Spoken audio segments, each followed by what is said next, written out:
When I face you like this, I like to call this 100% of available information, right? Everything that's going on in my face, you're getting right now.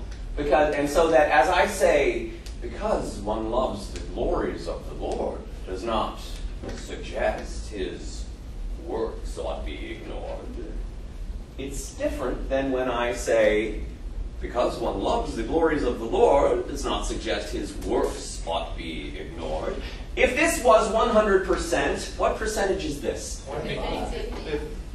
25-ish, actually. We get so much out of a face based on what one side balances with the other, on the hundreds of muscles that surrounds the lips and the eyes and the cheeks. And there's so much detail there that an audience can pick up. Which doesn't even begin to speak of how much we get from looking into someone's eyes. When you take a photograph of someone, what is the first thing you look at to determine whether you're going to delete the photograph or keep it?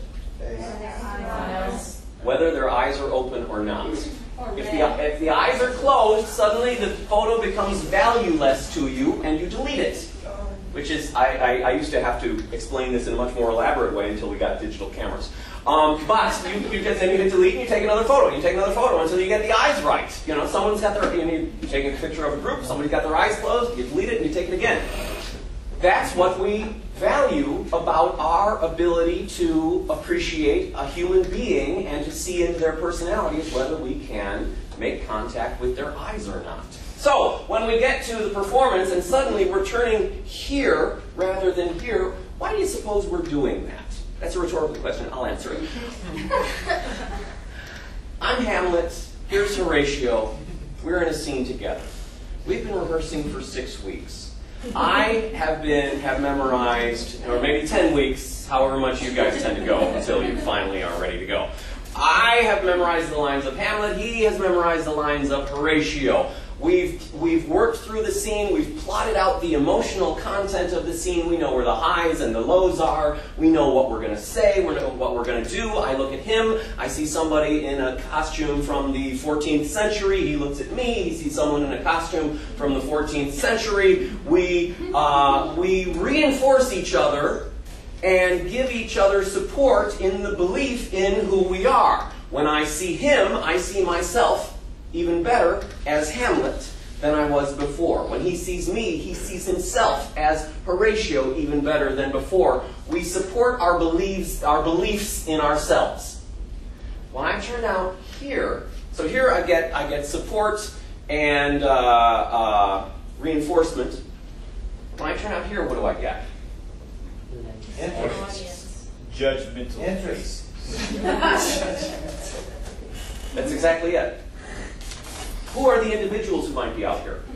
Mom and Dad. Mom and Dad. Critics. Critics. Students. Or students. What? Kids. Kids. How about the competition who was also up for this role? I hate them. Oh, you hate when those people show up. That falls in line with critics. They're probably in the play playing the smaller parts. Please don't come in. So here I get agreement, and here I get judgment.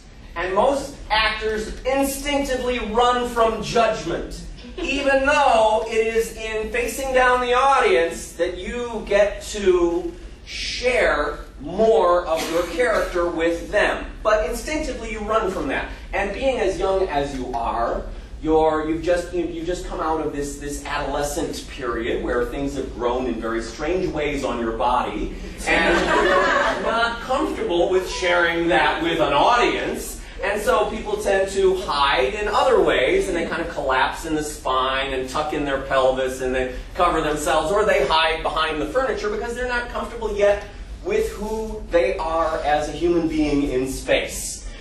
And yet, the strongest actors I know are the ones who are simply able to share themselves with the audience and say, go ahead, judge me. Think what you want to think. This is me. I'm Hamlet, no matter what you think. And the strongest actors I know are the ones who can toss a line back upstage to the people back there without even looking at them, even though they're straight down stage. Which is not to say that you have to deliver everything at the audience, but that you can still communicate with this person and share yourself with the audience. Okay, that's my little rant on being seen. More importantly, I want to talk about being heard.